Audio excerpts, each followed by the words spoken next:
আমার সব থেকে আপন। তুমি শুধু আমার দিদি নও, আমার মায়ের মতো।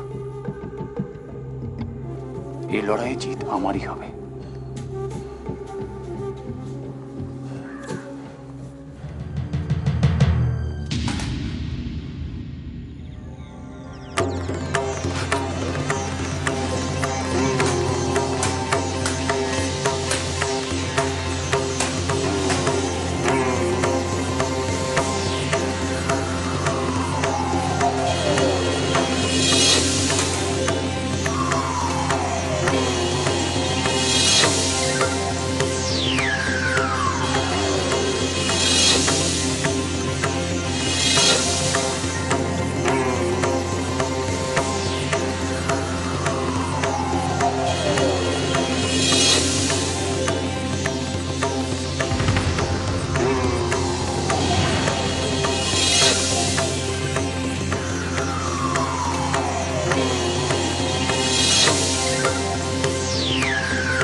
আমায় ক্ষমা করো খনা।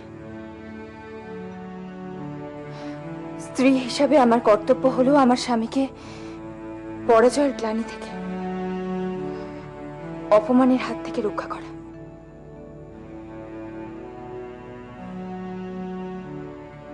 আর আমি শুধু সেটাই করেছি।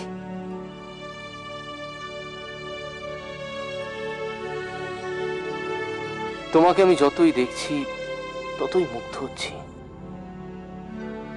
আর ততই তোমার প্রতি শ্রদ্ধা বাড়ছে।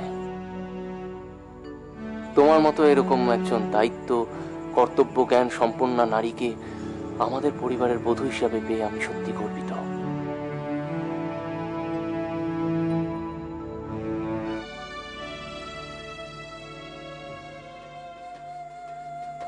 জয়দ্রথ,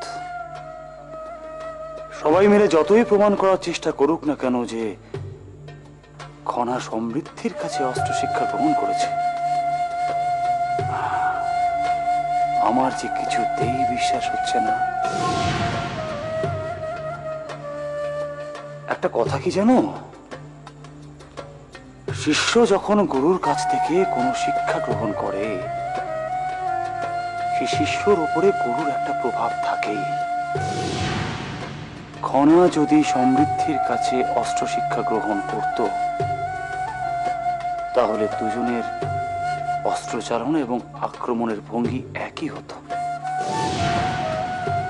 কিন্তু এক্ষেত্রে খনা এবং সমৃদ্ধির অস্ত্রচালনার শৈলী সম্পূর্ণ আলাদা।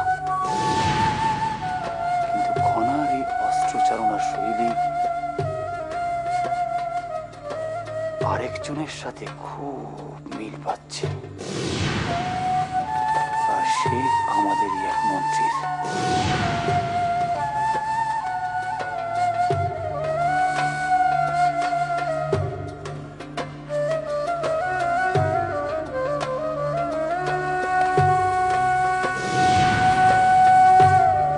তোমার আলোয়, তোমার তেজে সব পাপ, সব অন্ধকার দূর হয়ে যাবে।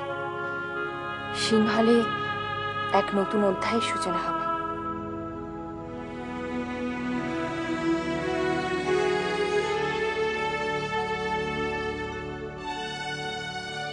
জয়ম, কি হয়েছে? এত কি ভাবছো? আরে বলো না জয়ম, কি হয়েছে?